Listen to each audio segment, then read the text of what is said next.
izay tahina amin'ny ainay no hitahina ny mombanay manontolo ihany koa. Voataza ara-tsaina androany amin'ny alalan'ny teny, voataara-panaza amin'ny alalan'ny teny, ary zay rehetra dia impita eo amin'ny fiainanay ty teraka finoana velona ao anatinay. Honao mifankasitrahana mandrakizay amin'ny anaran'i Jesosy. Amen. Mazao toerana to. Alleluia. Miravantsika tsiray avy no androany ariva anatin'ity fotoana spesial ifandraisansika ao anatin'ny teny pampahirezana avy amin'ny tompo. Inoko androany ariva fa hitondra vokatra, hery, tanjaka, fahasalamana, fahendrena sy fahafahana indray iseho voninahiny izao fotoana anambarantsika ny teny androany ariva izao. Tenena tompo famenanao zay matoko zay fa ny fananao mitarika anay, tsy ny fahendrenao maha-olombelona fa ny fahendrenao mahagaga. Araoka ny teny indrindra izay ho zarainy eto tondra fiainanao ho an'izay mandresy fa velobelomana ho an'izay rehetra tratra miavizanana na hafavaribarianana. Tompo taino izy ireo androany amin'ny alalan'ny teninao dia tovy manantena sy mahatoky izy fa tsy hitany masony ianao fa momba azy ary miaraka aminy. Alleluia. Exodus 20 any andininy voalohany zao ny voasoratra hoe ary Jehova niteny tamin'i Mosesy ka nanao hoe. Voalohany aloha misaotra mitompo fa manaiky miteny tamin'i Mosesy izy, mbola misaotra azo mihoatra fa mbola manaiky miteny izy mandrakandroany. Alleluia. Baiboly dia milaza fa Andriamanitra dia miteny zavatra tamin'i Mosesy. Ozy izy tamin'izany hoe lazao amin'ny oloko, andininy faharoa, lazao amin'ny zanak'Israely mba hivily izy ka hitoby eo akaikin'ny Piahirota, eo anelanelany Migdola sy ny ranomasina, eo akaikin'ny Balazefona dia tandrify, eo no hitobianareo eo amoron'ny ranomasina. Hitanareo ny ten'Andriamanitra eto, manome taridalina Andriamanitra hoe entsinareo toby. Ary toerana io toerana mampime, satria toerana ahafahan'ny Egyptianina raha ohatra hoe stratégique amina guerre izy na aty, dia toerana manome fahafahana ho amin'ny fahavalo amotika an'izareo satria coincé eo ny toerana io zareo.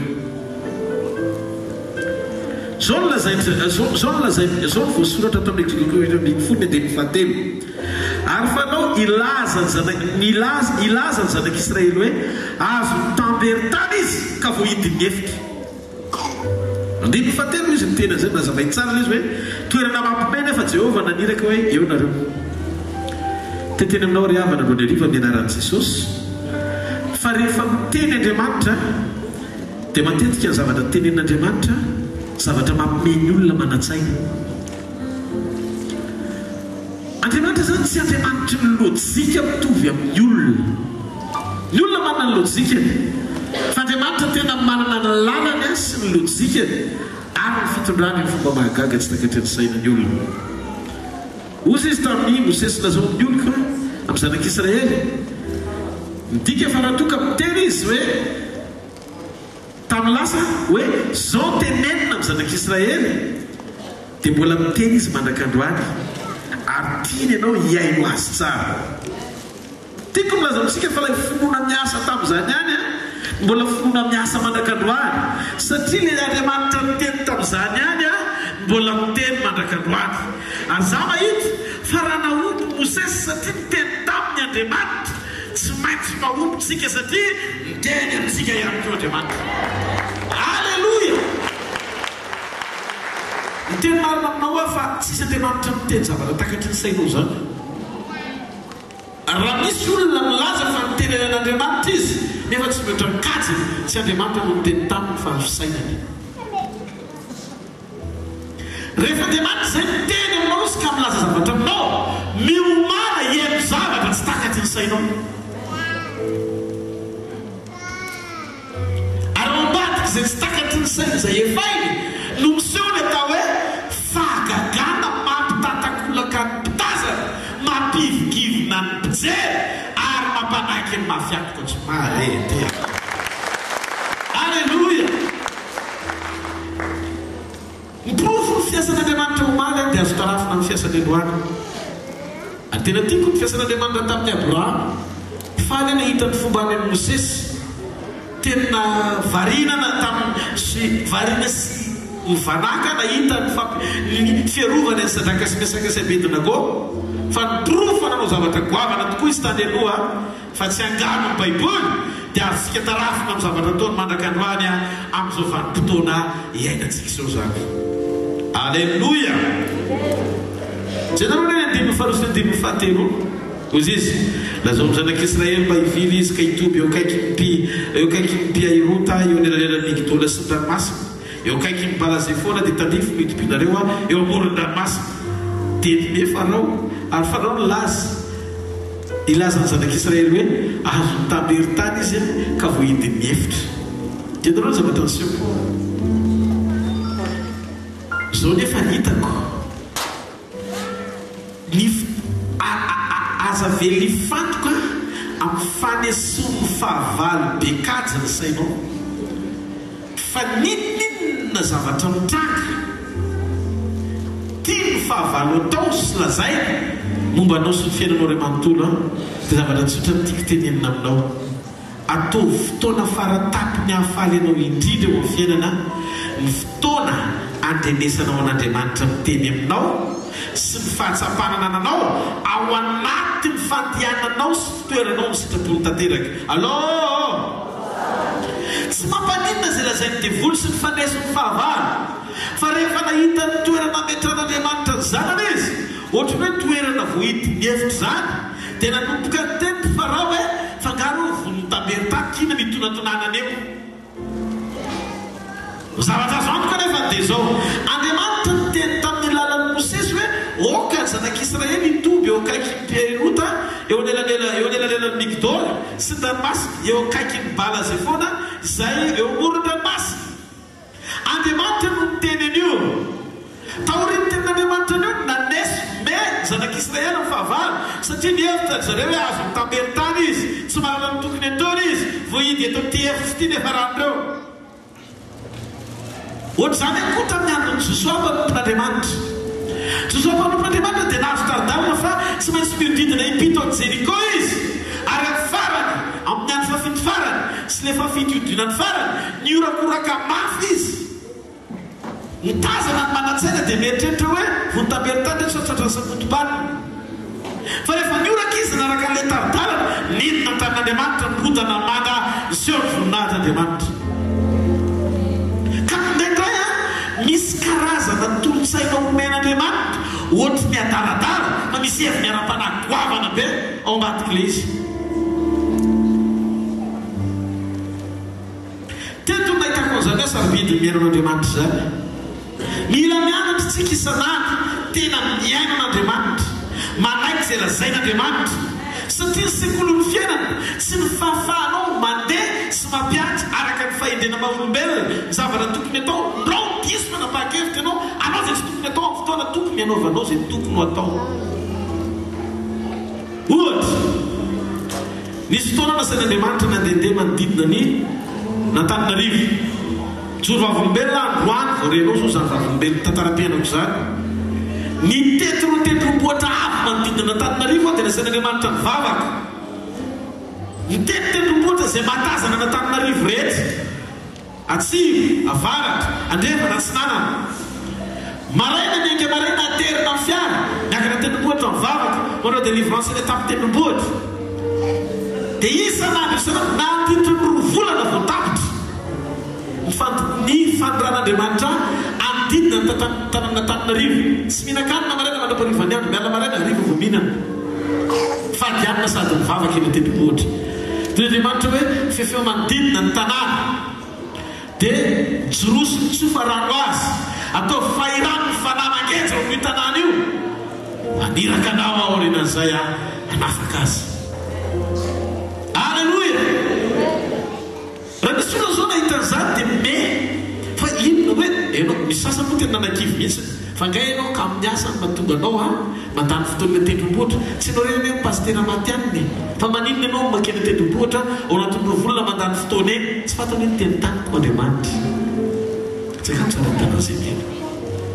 Faharoa tamin'ny 2004 ny raha ny ho any Europe itety firenena anakefatra Hollande toerana misy ny ivony fitsarana iresa-pirenena Belgique toerana misy ny fivondronan'ny firenena européenne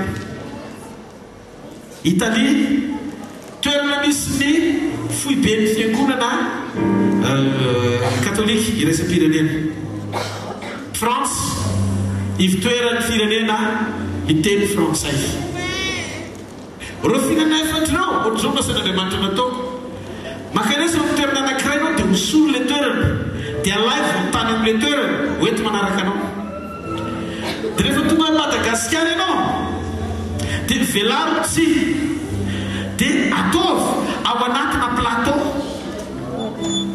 dia atokotokoto ohatrany tendrombohitra reo vongatany reo dia fefeo misitra manodidina atao fairano fanamagnetra reo firenena reo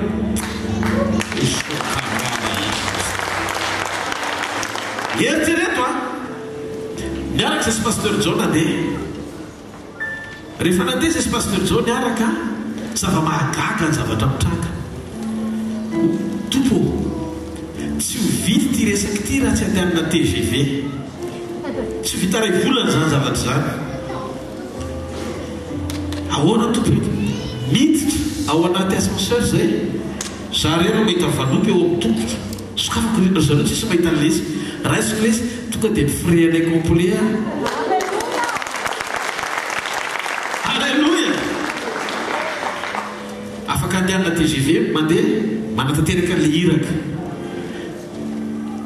olona miaraka taminay ny compagnie anay foana olona maty tanana vy tsy metsika sady maty tanana nadorana azy ny tanana dia tsy mare mininina velona ny tanana iraka io arakaraka mitondrana anay fiara mandeha mitetyjp amin'ny rehetra tianay naovana nesan'Andriamanitra velona ho azy teny an-tanana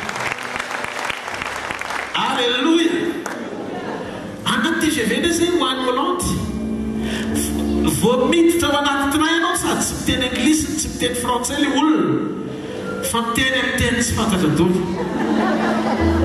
Alléluia tafaraka eo teny raha zay nakany niaraka tamin'izany pasteur Barjon Ratinarivo izy mpitanina tao tsika mafidanina martyre taloha fa zao izy efa mitandrina any ampita-dranomasina dia za dia pasteur John dia tonga tao vavaka zay ay zany le arefanaka tokony andianana satria misy olona tokony hitsenanay tsy hay le izy petrapetraka io dia gaga na eny vazabe teny malagasy dia aloha fa ataoko surprise amin'ny zalao fa mahiresaka amin'io fa za mahita misy ty hoa ty toerana ty hoe Charles ina moa nianaran'izay Charles de Gaulle fa Charles tsy haiko izy fanarana vahiny any eo amin'le are zay zay natoro le olona hoe tsenanay aizy arefa afiry amin'ity misy an'ity toerana ty fa tsy maintsy mijanona eo zay fa hoaizy nareo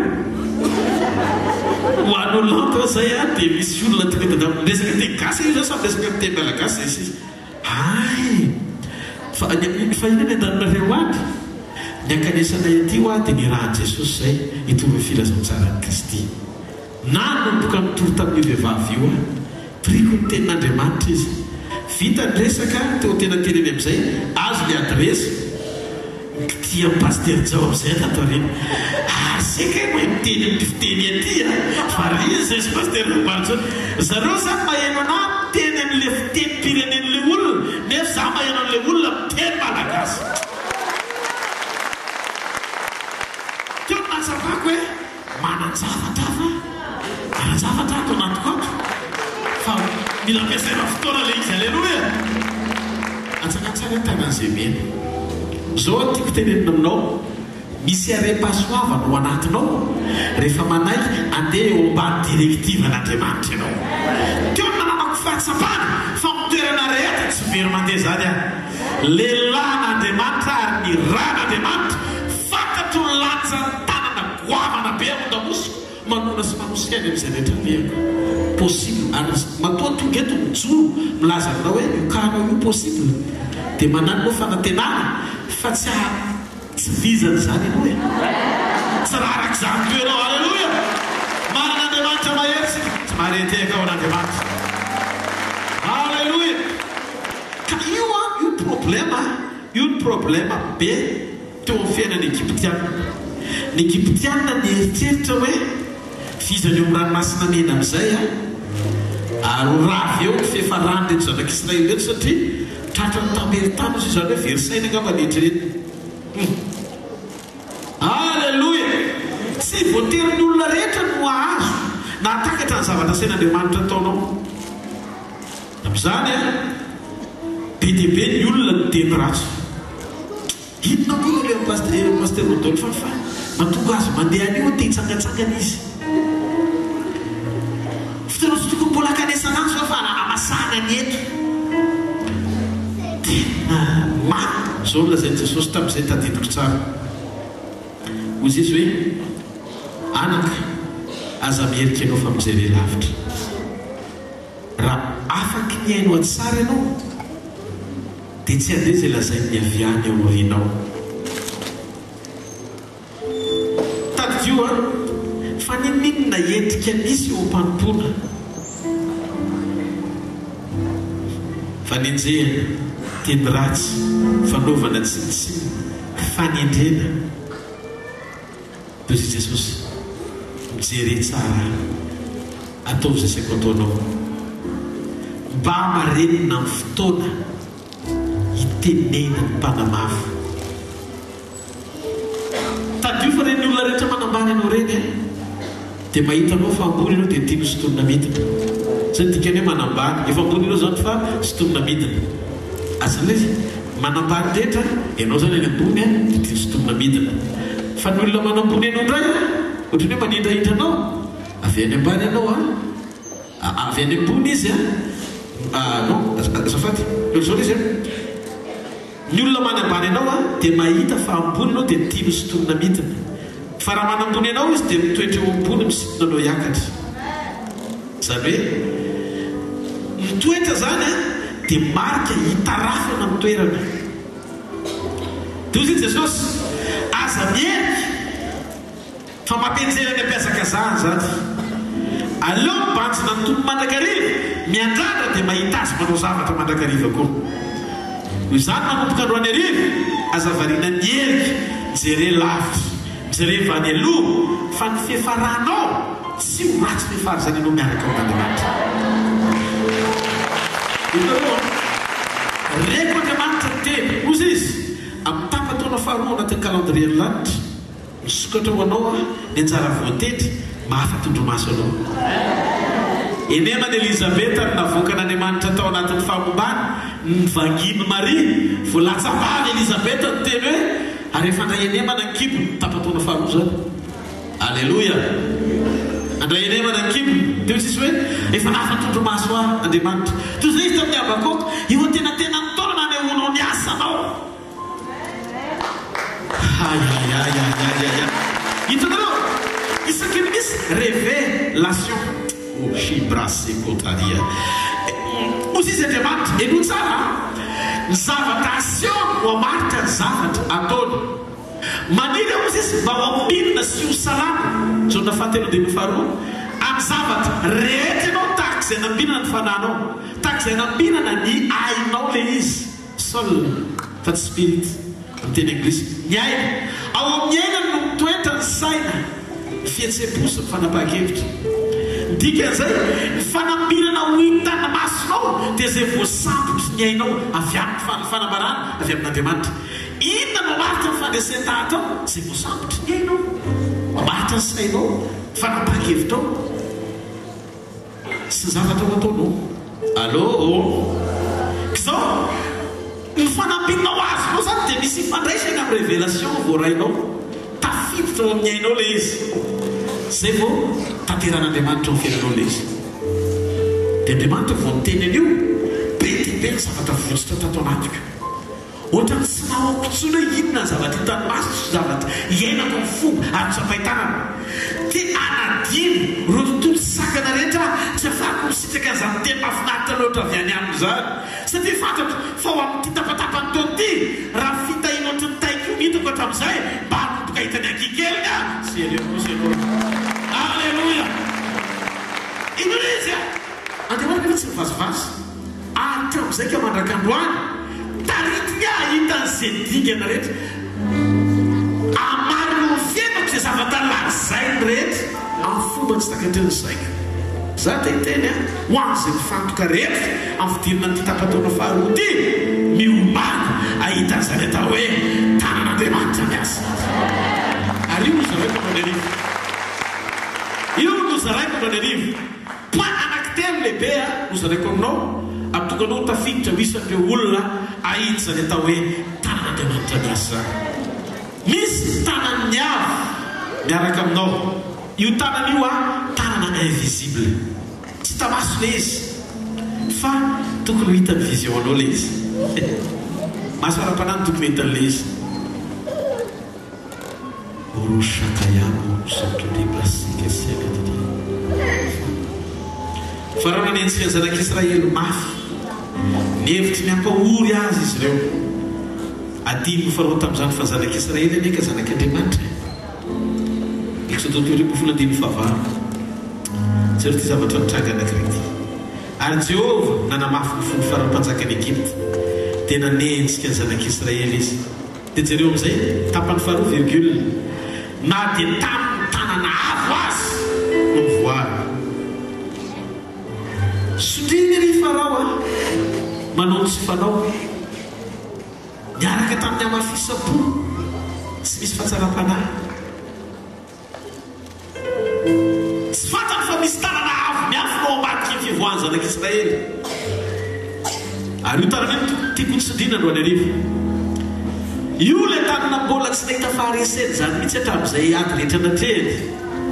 Ary eo amin'io tanana tsy hita maso sy zavatra rehetra mifanandrify amin'io dia tsy maintsy fahombiazana foana.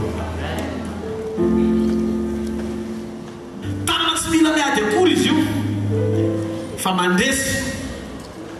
Io le mampandresy anao sady memoa amin'ny fanombohana. Ary ozy ny tompo tamin'ny Mosesy hoe zao ne farao moa izy tsy mahita afa-tsy tongotra ao, tsy mahita afa-tsy tongotra reo izy. Lohanareo no hitany, ny tananareo ihany koa no hitany, fa tsy hitany ty tanana avo be mitondra anareo ato ambadiky ty. Ka aza miaino sy mitodika mijery azy akory nareo fa ny zavatra tiany atao rehetra zany manohatra azy. Ka raha misaina ny ambabo anareo farao aza matahotra fa ianareo manana tanana avo mitondra anareo miado anareo, tsy hitan'le izy fa io tanana io no hiado anareo eo amin'ny ranomasina mena ary anongatra le lalana ivoanareo miampitany. Misy zavatra anankiray révélation nampahitan'Andriamanitra anahy ao boky Isaia le izy. Andriamanitra zany tena sarimiaro izy. Tsy tiany zany ianao hoe amaritra ny zavatra hitranga amin'ny zavatra efa hitan'ny masonao.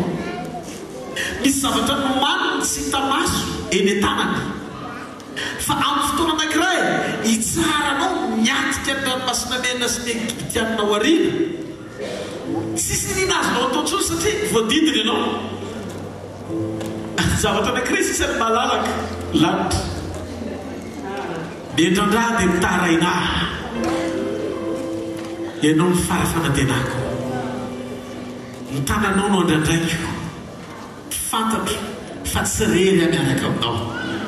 Zay natomboko ho tany Egipta natonga ho tafavoaka ety dia ho tohizanao eto amin'ny ranomasina mena ary tsy maintsy ho farananao any Kanana tsy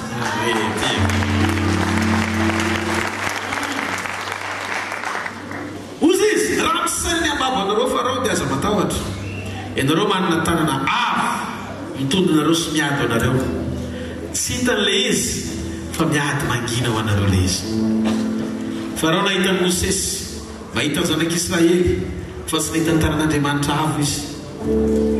Ary mivavaka anao no any arivo ny atonga anao ahita n'io tanan'io fanahy anaiky toetra io tanana avo. Fa rehefa tonga eo amin'ilay ady averinao fa sarotra iny ianao tavidio fa misy tanan'Andriamanitra mbola afaka anao. Ary fifaranao raha afaka nisaina tsara sy mitony eo anatin'ny ady dia mahita ny fandresenao sy mahatafavoakanao sady. Rehefa manohatra anao fahavalika manao zay aketraka anao ny ao anatinao. Jerenao no aveo vanana, aveo avy, eo aloha, aoriana. Tsisy tinina tokony hatafavoakanao tsony misy tanana avo anankiray vonona ho anao eto andro any arivo, ary afaka ny miady anao io tanana io atonga anao tsy horeniny fahavalo manak'izay. Io le tanana avo tongan'Andriamanitra ny zanak'Israely mivoaka avy tany Egypte. Hitany farao tsara hoe olona 3 millions mivoaka avy tany Egypte. Hitany ihany koa Mosesy mitarika azy ireo mivoaka avy any Egypte. Fa tsy hitany fa misy tanana mahery miafina ao ambadiky ny fivoahana izy ireo ary miantoka azy tany farany. Andriamanitra rehefa miaraka aminao tsy manary eny atenatenany, fa rehefa tiany izy dia tia miazy tany farany.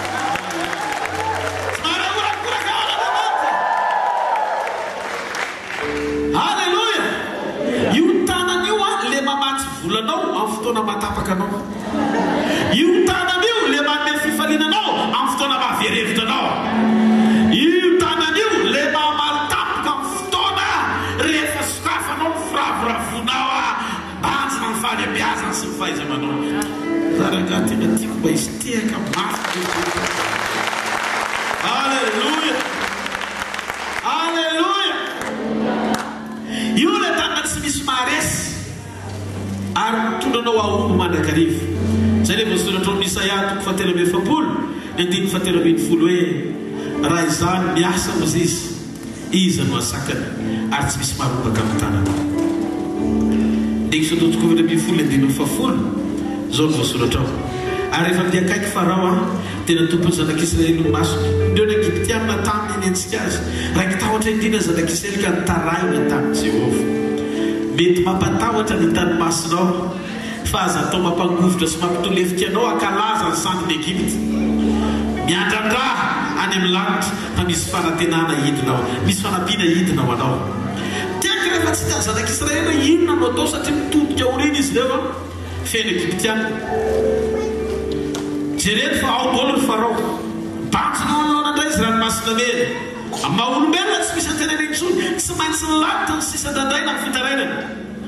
Atsaro fa vita n'le tanana avo namoaka ny zanak'Israely niara avy tany Egypte ny manokatra ranomasina mena andehanan'ny olona ampitana. Halleluja! Ary jereo ny Isaia 7:1-9 fataony nahitako ny zavatra mitranga tany an-danitra nampisaraka ny ranomasina mena. Any boky Nomerisme milaza fa finainao nampisaraka ny ranomasina, ny Salamo koa milaza an'izay. Fa teto niesika ny tanan'Andriamanitra, nanifika ny tanana, naifina ohatry fotsiny ny tanana. Isaia 7:1-9 amin'ny anaran'i Jesosy. Ny tanan'i Jehovah naify ny tamboron'ny ranomasina, ny ampirorono ny fanjakana. Jehovah efa nandidy ny any Kanana mba hoarovana ny fiarovana mafy, mba horavana ny fiarovana mafy. Azafady, ny tanan'i Jehovah naify ny tamboron'ny ranomasina, nampirorono ny fanjakana. Jehovah efa nandidy ny amin'ny Kanana mba horavana ny fiarovana mafy. Tabarao, any Kanana efa nasiana fampirorono horavana ny fiarovana mafy. Fa ny zanak'Israely tsy natahatra, tsy natakatra, dia natahatra rehefa tonga tao Kanana izy nahita géant dia nangovotra hoe ohatrany tsy ngeta leo anatrehany. Fa Andriamanitra efa neno lalina tany Kanana nampiroro ny Kananita hoe matahora fa hoavety ny zanak'Israely amin'ny ravinareo. Allô? Zavatra nisy teto nahitako kay fa io le tanana namoaka avy tany Egypte ihany naify teo, naifika ny fotsiny teo, naify. Ohatry ny naify ohatran'izao ohatrany hoe ohatr'izay tonga dia nizara roa ny ranomasina. Osy izy ny tanan'i Jehovah naify ny tambon'ny ranomasina. Natonga ny ranomasina mena ny saraka zany nanifika ny tanan'i Andriamanitra.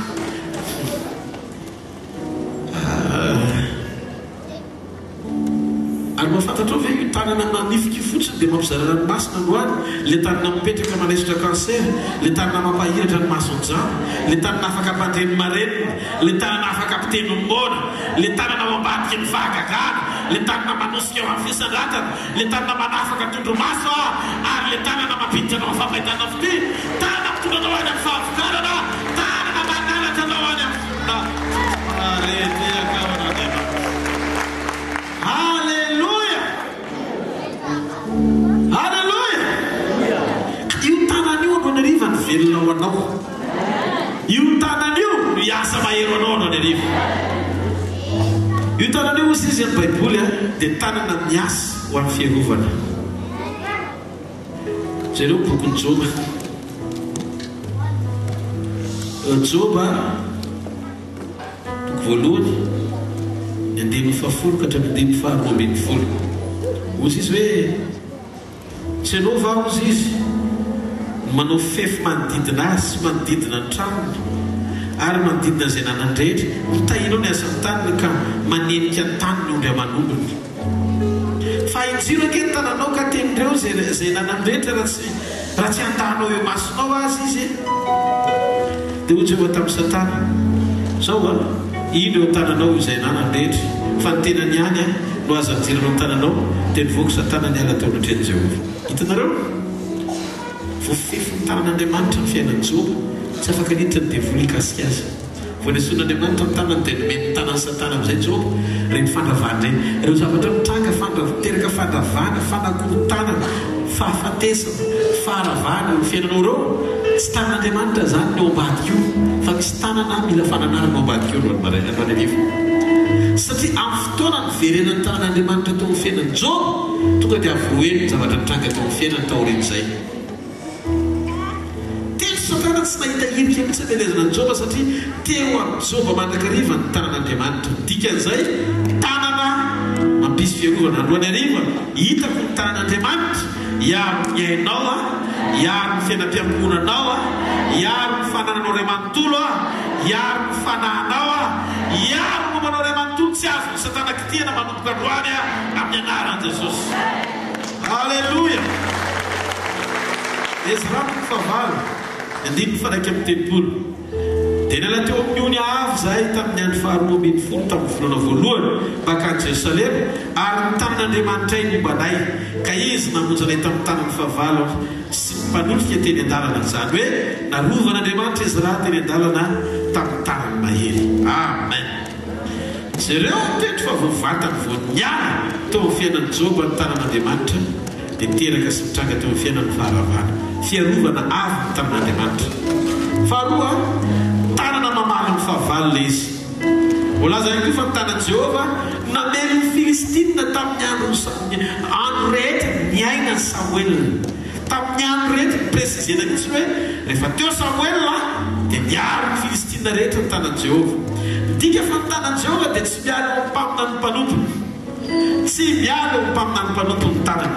Samuel voalohany toko fafito andiny ny fatelo ambin'ny folo John voasoratrao amin'ny anaran'i Jesosy dia resy ny Filistina ka tsy tafiditra teo anatin'ny faritanin'ny Israely intsony ary ny tanan'i Jehova namely ny Filistina tamin'ny andro rehetra niaina ny Samuel. Tena ny marin'Andriamanitra manokana hoe tamin'ny andro rehetra niaina ny Samuel. Midika fa le fandresena hita ny zanak'Israely amin'ny Filistina dia fanekena ny fanaovan'Andriamanitra tamin'ny alalan'ny mpaminany mpanompony. Zay no mahatonga ny bokyny Amosy toko fatelo andiny fatelo tsy manao na inona tokoa Jehova Tompo raha tsy efa nilaza ny heviny tamin'ny mpaminany mpanompony. Ny hevitr'Andriamanitra aseho ny mpaminany mpanompony dia amin'ny alalan'ny mpaminany mpanompony le fanekena anokafana ny fiainan'le firenena.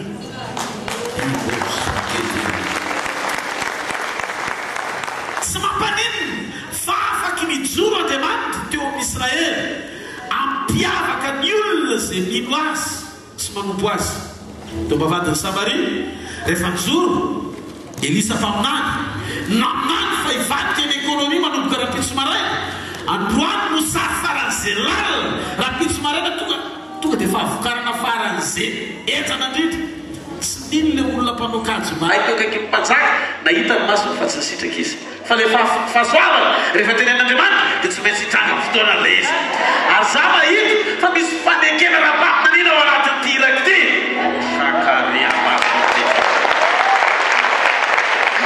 niza mino ny teny zay nampitondraina anay dia hizitaka za mivokatrany miaraka aminay izy. Alleluia. Andriamanitra tsy miorona eo ambony fanapahan-kevitry ny Mosa tahaka ny Isaka rehefa tonga ny fotoana ny tenin'Andriamanitra tamin'ny Isaka hoe miavaka ianao no fanekena tamin'ny Abrahama na mahaka aza ny tamin'ny Filistina dia jereo zavatra nitranga fa olona farak'izay naomby izy ary jereo fa nanan-karena be indrindra izy negaviana ny alany teo satria teo amin'ny fiainan'ny tanan'Andriamanitra. Za te hiteny aminao aza mino tanan'izalizy fa mino le tanana tsy hita maso afaka nomenao mihoatra no zay vitan'izalizy amin'ny fiainao. Ozy izy ny ten'Andriamanitra ny fitahiny Jehova mampanankarena ary tsy azo fisasarana-pinja na hoe tsy ara-nomoro. Halleluia, halleluia, halleluia. Tena ansiao zany teto ny tantara ty ozy izy hoe tamin'ny any ary de resy Filistiny.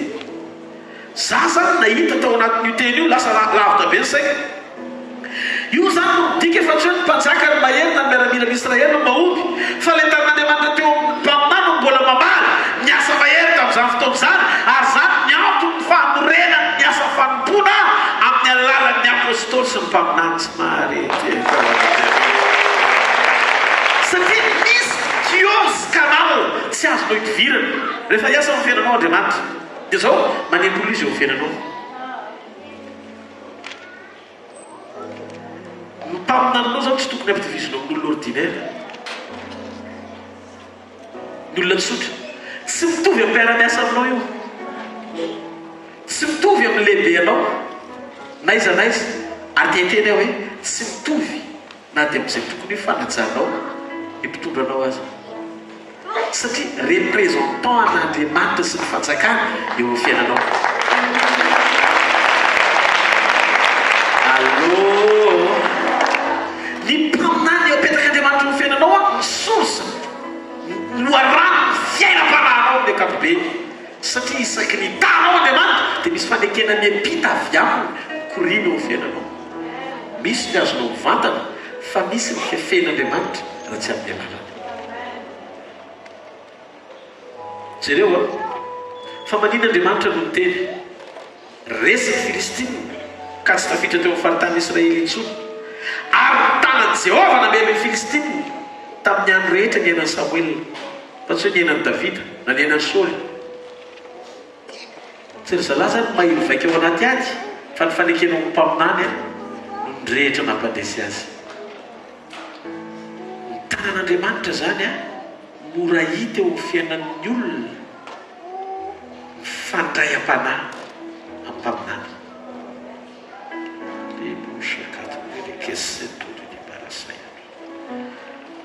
Halleluia. Fahatelo tanana miantoka hery sy tanjaka manosika ny tanan'Andriamanitra. Ny mpanjaka voalohany toko 20 andiny fahinana efapolo fantatsika tsara ny tantaram-piainan'ny Eli. Eli mpaminany rehefa afovavaka teo tendrombohitra Horeba izy, teo tendrombohitra Karmela azafady. Rehefa vita ny defi nanesen'ny mpaminany ny Bala sy ny seho'ny Jehova tamin'ny fitsarana marina nampiaiky ny firenen'i Israely fa Jehova no Andriamanitra. Dia tao rio izy mivavaka ny sisika ho amin'ny fehivian-dranorana. Izy mahafantana tsara zany atao hoe tanan'Andriamanitra zany. Miondrikipito izy nanizaka ny Elisa izy tsy misy nefa raha ohatra ny fela-tanana vao nateny Elisa eo ohatra ny fela-tanana teo izy Eli hoe tanan'Andriamanitra zay. Dia vao ohatra ny fela-tanana miravana tonga izy dia niazakazaka na zao iaraha-temenoa amin'izay ao lenandrano toe-dalana izy raha tsy mitanana. Niara avy eo amin'izay Eli niazakazaka ny alohan'ny kalesy ny Ahaba. Dia jereo ny herin'ny Eli mihoatra lavitra no ny herin'ny soavaly mitambatra mitondra ny Ahaba niazakazaka ho any amin'ny toerana izay andehanany. Ary zavatra mitsanga Eli ny tonga aloha satria hozy izy ny Baiboly tao amin'ny tanan'Andriamanitra. Ny olona misy ny tanan'Andriamanitra aza matahotra fa ohatrany tsy rototra izany ny famindranao fa tsy maintsy ianao ihany ny tonga aloha any. Oretina efa enany nahitako fitanan'io goavana. Ampianarin'ny tompo amin'ny sekoly finoana ahitan'io tanan'io sy andrandan'io tanan'io any amin'ny resaka any amina dimension tsy azon'olombelona azavaina fa ny zavatra azo antoka mandraky ty ny androany mahomby foana miaraka amin'ny tanany io. Alleluia! Ary io tanany io tsy manara-dalana zany. Marina, misy fotoana ohatra mijerena zany ohatra manana fiainana mampiomehy kely zany. Mampiomehy no mijerenao. Fosy izy Abraham, ozy Jehovah tamin'ny Abraham. Jereo Sara famiomehy. Tena mampiomehy azy. Le resaky ny anjely tamin'ny Abraham. Hitanao zany foana ho Andriamanitra rehefa miresaka. Andriamanitra rehefa miresaka tsy miresaka zavatra azonao zany izy. Zavatra tsy azonao teneniny. Rehefa ho avy fotoana ohatr'izao dia anananaka Sara vatinao. Sara zany ambadika an'ilay ohatran'izao dia anananaka aty izy me moramora. Na raha vehivavy mahafantatra an'izany rehefa hoe misy zavatra tsy azo azonareo reny le omolona tabatra dia le mandontona tongotra aty ambany aty reny. Zay manambady rehetra mahafantatra an'izany. Risy rehefa nitoman'izay zany dia misy zavatra tsy tokony teneny, misy zavatra tsy tokony mianjana. Haingana misy nareo anazy frank. Tsaka tsara notana zay. Na mety hoe mpiakonona fianakaviana dia misy mantontona kely ohatran'izay. Zasy fa Sara tamin'io tsy nitokaka be hoeny ny Abrahama sy ihany. Ary voasoratra fa me anakapo izy. Tsy ninoro zany le tena. Fa ozy izy Andriamanitra re lavitra re. Fa maninona me Sara? Nataony mafy be izy hoe ka tsy me nandaiky Sara. Nefa izy me. Andriamanitra zany tsy niteny tamin'ny Sara hoe zany Andriamanitra fantatrinao anatin'ny fonao ianao memeko dia madaika. Fa tonga izy amin'ny famoram-po. Alleluia. Dia izy tamin'ny Sara tsy famenao e. Fa zao izy izy miatongavako hiteny aminao fa iny le fimema ohatran'le zavatra mitranga mampiomehy. Hoerina amin'tonao tena ime tokoa ianao ary amin'izay tsy fimezana tsy finoana fa fitana am-pifaliana fatateraka ny tena. Ka Andriamanitra tsy tonga dia miveloko baibe zany. Betsaka amintsika zao mieritreritra an'Andriamanitra hoe zany Andriamanitra zany raha vao fahadosoana kely ohatr' zany anao ka manao zavatra tonga dia tena hoe tondranoka nota be dia miantrakanao. Tsy zany Andriamanitra. Sara mipetraka ohatran'izao menakapo izy. Dia ozy le vakitra ny ao boky Genesis menakapo izy toy izy Andriamanitra eny menao hoe manampy ianao izy anona fahatsapana ao anatinao fa tia ianao ary fata amin'ny fahalemenao misaina izay anarenana anao izy.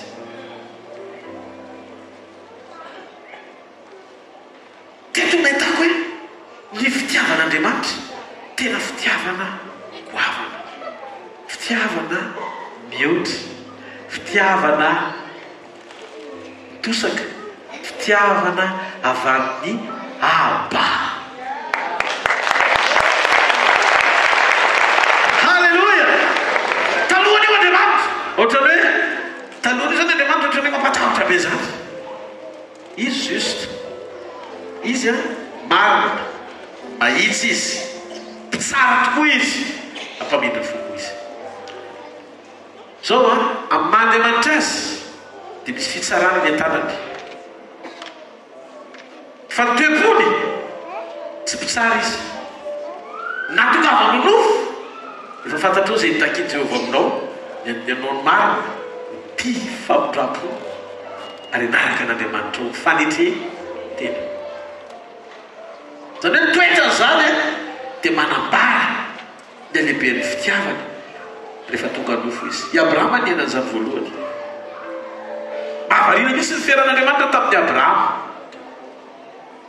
Ary tahorinan'izay no nahitako fa ao anatin'ny fotoana anankiray ananao fahatsapana ao anatin'ny fiarahanao dia amin'Andriamanitra io dia tokony hisokatra ny vision-nao ahalala hoe manana tombony mihoatra manana ny famondrapon'Andriamanitra ao Kristy Jesosy.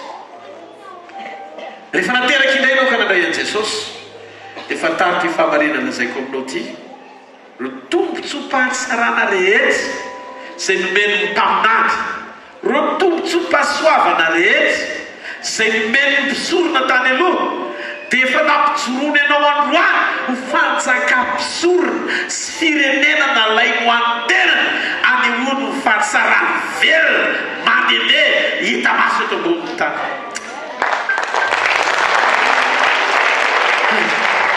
Noho izany raha misy ny olona tokony ahazaka ny feo an'Andriamanitra sy ny tenin'Andriamanitra dia ianao ama-kristianina anao. Andriamanitra zany androany afaka miteny hoe te hamorona amin'ny alalanao azao dia mety ilay izy. Zakanao zany satria fantatrao fa velona eo aminao izy. Ny fanongenana ara-pahasoavana teo amin'ny Marina eny efa natao amin'ny olona izay nandray Jesosy rehetra androany. Tamin'ny Marina eny izy tamin'izany fa androany izy eo mifanatsika rehetra. Sikanina mihoatra no mivehivavy rehetra ianao dia androany indray Kristy ao anatinao dia ianao koa zany olona spesialy ianao dia mila misokatra ny sainao anatin'izay.